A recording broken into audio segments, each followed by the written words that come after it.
Catholic guys need to step up more than ever. And like that's such a raging example of why Catholic guys need to be men of character and men of Christ, because that's what the world offers. Welcome back to episode 96 of the What's the Dill podcast. I'm your host, Pete Dill. I appreciate you being here. Thank you for spending a little bit of your time, your day, your afternoon, your night, your morning, however and whenever you're listening to this. I appreciate you being here with me. We're going to talk today a little bit about Easter, this Easter week, my past Easter, what you did this past Easter. We're also going to jump into what it means to be a leader in today's society, what it means to be a Catholic man in today's society. How do you lead as a Catholic man in today's society?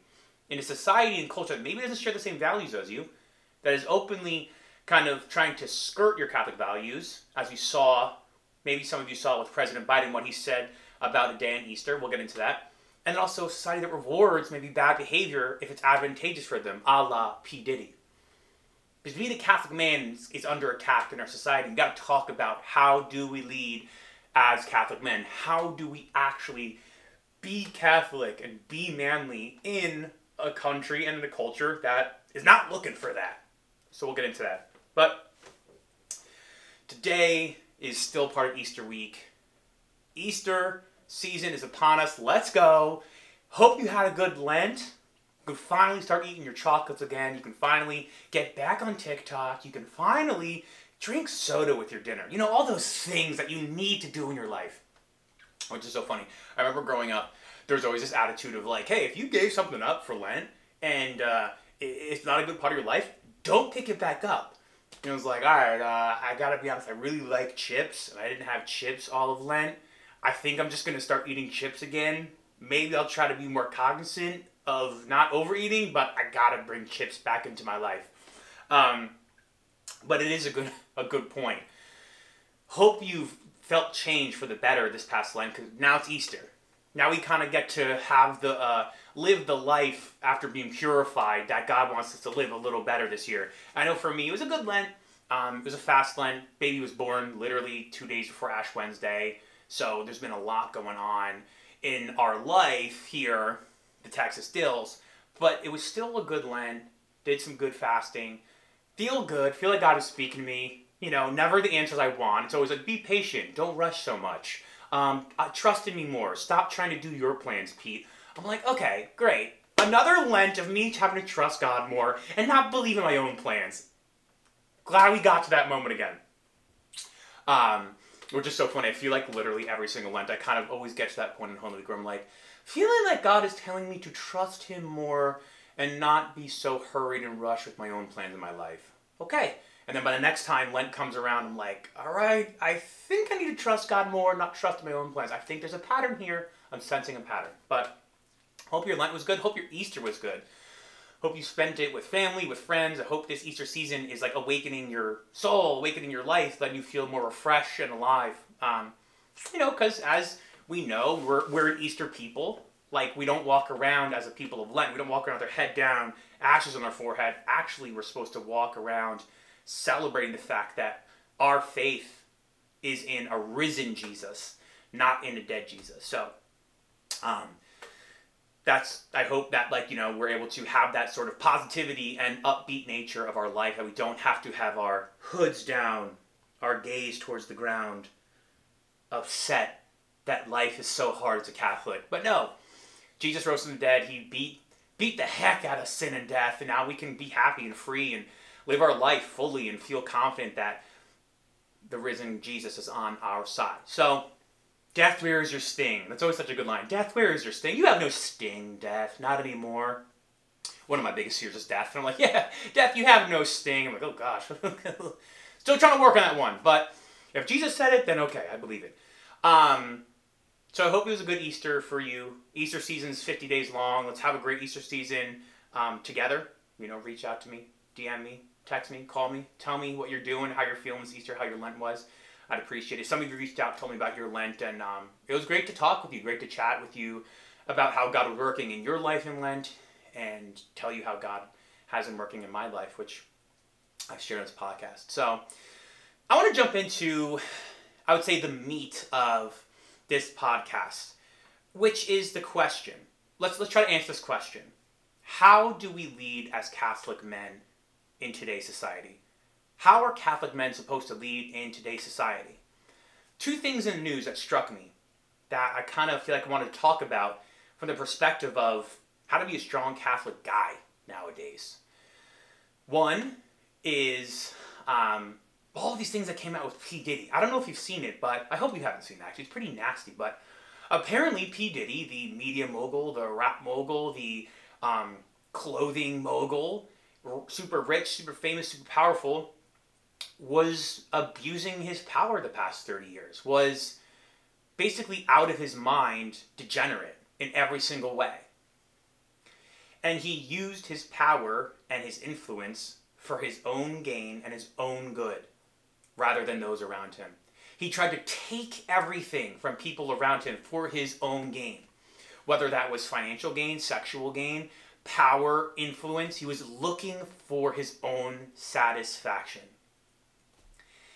And it struck me very deeply because the allegations are nasty and I wouldn't look them up.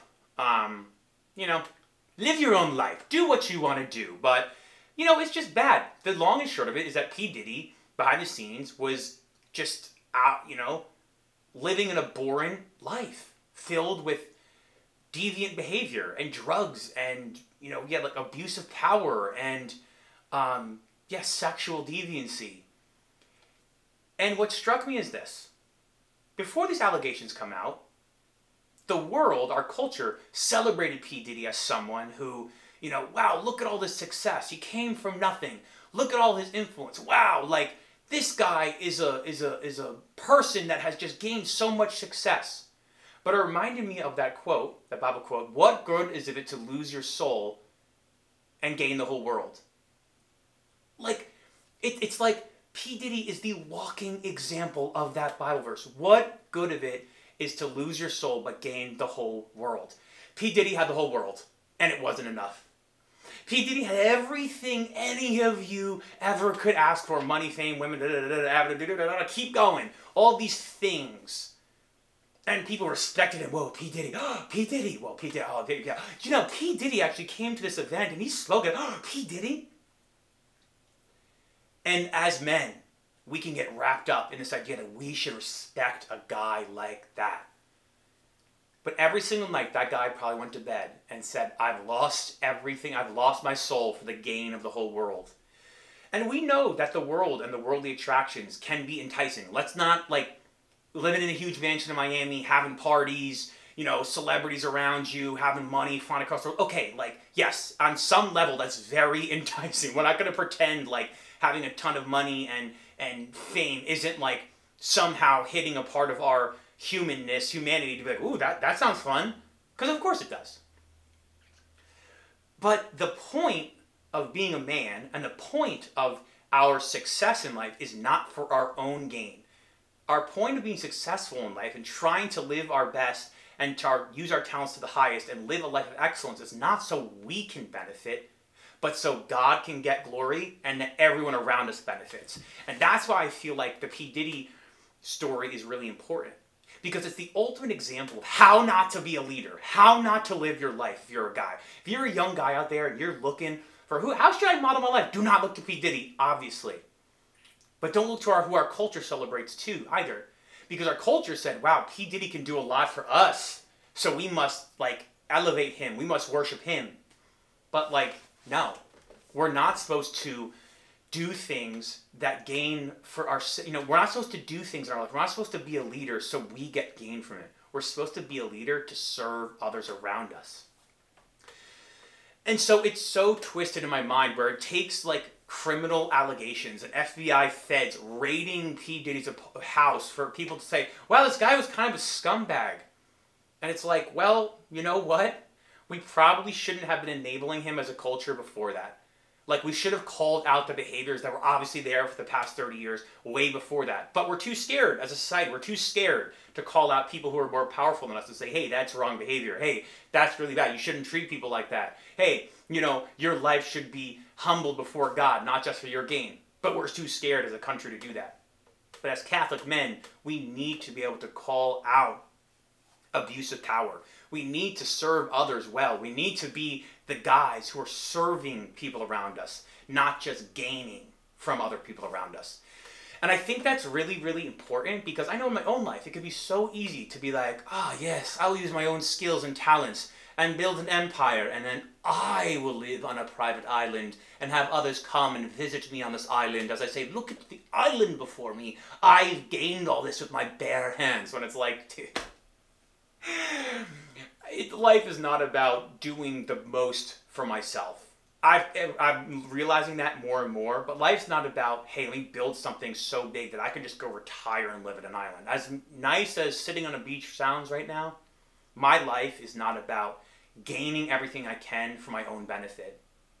It's really about worshiping God, the God who created me, and trying my best to serve others and bring everyone else up with me. To serve everyone, bring everyone else up together. And that's what a Catholic leader does. That's what Catholic men should be doing.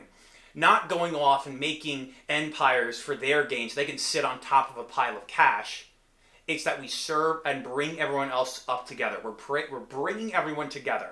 Everyone around you, the highest and the lowest. It's not for us to decide. God puts people in our lives that we are to bring them closer to God and to do it with character. And I think that's kind of the, I'm just leaning up against this wall like James Dean. That's where I think it's important to see an example like this of P. Diddy and say, dang, man, absolute power corrupts absolutely. Dang, man, this world can be nasty. And we have to be ready for that. We have to be ready to fight against kind of that deviant behavior that men can have. And be the kind of guys that can say, no, like, I don't need to go down those paths of just like pleasure and worship and money and fame and everything.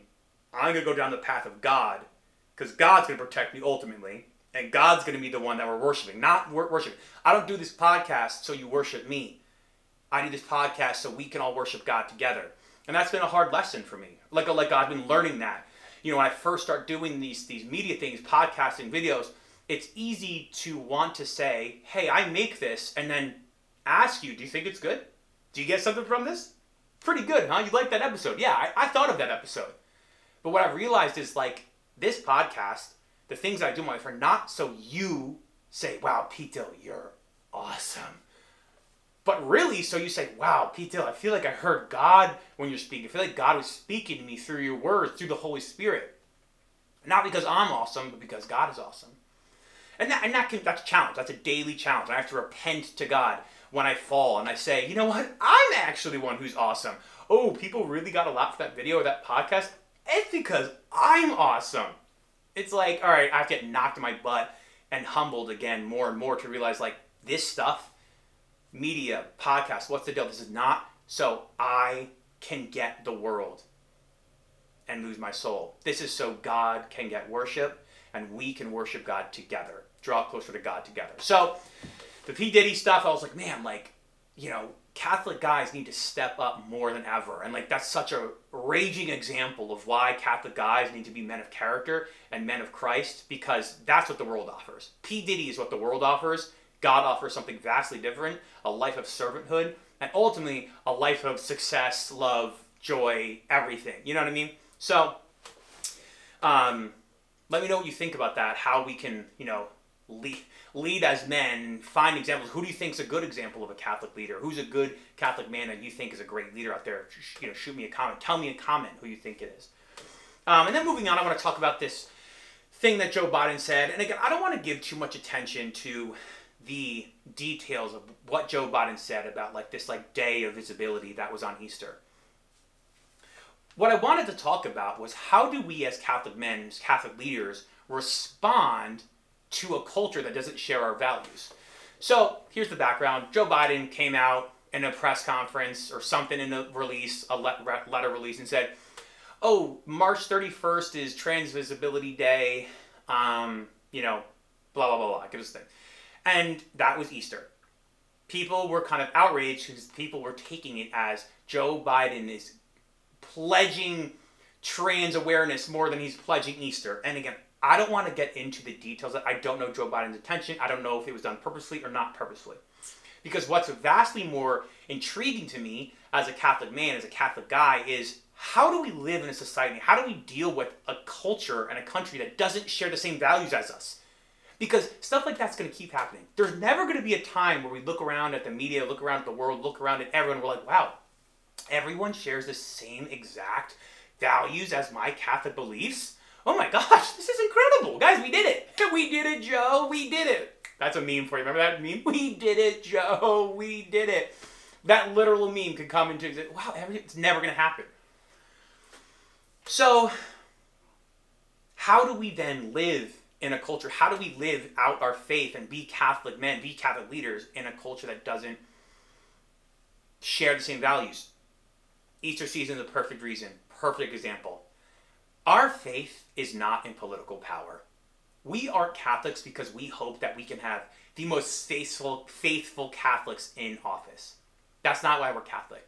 We're Catholic, we follow God because we believe in a risen Jesus that is greater than political power. We're never going to have politics and media and every pop culture all aligned on our Catholic beliefs. It's never going to happen. We need to stand up for what's true, speak up for what's true, but more so, we need to be able to just like have belief that Christ is leading our lives and leading our church and leading our communities much more has a greater plan than just reactionary to like, oh, what did Biden say? Oh my gosh, this is nuts. What the heck is happening? Like, that's going to keep happening. And there's going to be another president after Biden that's going to say something that's going to offend us. There's going to be another president in 10 years, and in 20 years, there's going to be another president, or another senator, another pop culture person, another artist that's going to say something. It's going to keep coming. It's going to keep happening. The culture's going to keep saying stuff that's going to offend us as Catholics. So what do we do about it? It's an example and a time for us to have our hope and our faith in a risen Jesus that is greater than what people think of us.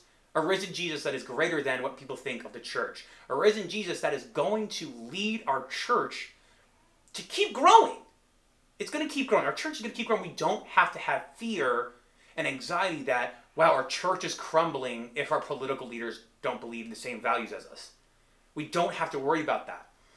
So when I hear something like that happens, like what Biden says or writes, I'm kind of like, yeah, people say stuff. People talk. People make dates, like whatever. It doesn't even really bother me because my Easter is not about what other people think of Easter. My Easter is about that my belief is in a risen Jesus, and our belief as a church is that it's true that Jesus came, became man, came to the earth, died on the cross, rose in 3 days, ascended into heaven. I believe that that really physically, literally happened. So then I can live freely in my life in that belief, in a risen Jesus, in an Easter people. We're an Easter people. So I don't have to get bogged down by details of people saying, did you hear what they said about Jesus? Did you hear what they said about Easter? It's like, yeah, they were saying stuff back then. Jesus was dying on the cross, and people were like, if you're really God, why don't you come down here from the cross and heal yourself, and then we'll believe. That was when Jesus was right there. People said, why don't you come down from the cross, and then we'll believe that you're God. So there's going to be people that are going to be saying offensive things about our faith, about Jesus. And I think for us as men, we need to just like not be too worried and anxious about what other people are saying. Because it's easy to get distracted. If Jesus is right here, if God's here, man, Pete, I want you right down here. This is where I want you. This is your race. And then I'm like, what about what Biden said? I'm not a politician. I don't really have anything to do with that. I think for me, it can be a distraction. God's like, dude, I want you to be here. Your vocation, your life, your family, your work, your people, your communities. This is where I want you. And if I'm like, but Biden, what about what he said? I think can be a distraction. Now, that's just my opinion. I don't want you to think that I'm saying, hey, don't, if you feel like deeply offended by what's happening, yeah, like you're free to express that. But I think there's also an important step in our lives, in our faith to say, hey, we don't have to worry about what other people say because our God is greater than anyone else. Our God is greater than, what the hateful speech, what anyone would say about our faith. So that's just a little my thoughts on it. That as Catholic guys, we need to feel strong in our faith and feel strong that God is leading us, that Jesus is risen and he's leading us. We don't have to worry about what people say about our faith. That we can freely live our life, that God is protecting and watching after us. But let me know what you think. I would love to hear what your opinion is about what Biden said, or how to be a Catholic leader, or what it means to be a leader in our church, or how to lead your family in a culture that doesn't share the same values as you. Because I'm on the same boat as you. I'm trying my best. I'm trying to do what I can do. For me, I think sometimes I can look at, I'll say, like the hate we get as faithful people as just a distraction, but that's just for me. I think it could be, I think it's a good way to live too, but I would love to hear what you think. You might feel differently, but share with me, because let's be unified in this stuff. Division is not what we're supposed to do as a faithful people. So let me know what you think about, leading, being a faithful person in a culture that doesn't share your values. Let me know what you think. How do you do it? What is your strategies? How do you think we should do it? Because it's important that we talk about these things. It's important that we can all be on the same page. Because if I think, well, I think it's just a distraction, don't worry about it, and you're thinking like, no, like this is like, I think we should call out this type of language, and we got to be on the same page with how we feel as men and women. So I'd love to hear what you guys think about this. Like, how do we live our life in a culture that doesn't believe what we believe? This is like a common theme I think we have to deal with. So I'd love to hear from you guys. So that's going to be it for me today. I appreciate you guys spending time with me. Make sure you like, share, subscribe the podcast, any videos. It's exciting what's going on in my life. It's exciting what's going on in your lives and in our church. I'm excited for all of you. So please reach out if you have any questions, thoughts. I'd love to chat, talk with you, whatever it is. I'm here for you. So I'll talk to y'all soon. Hope y'all have a great week. Peace. Bye.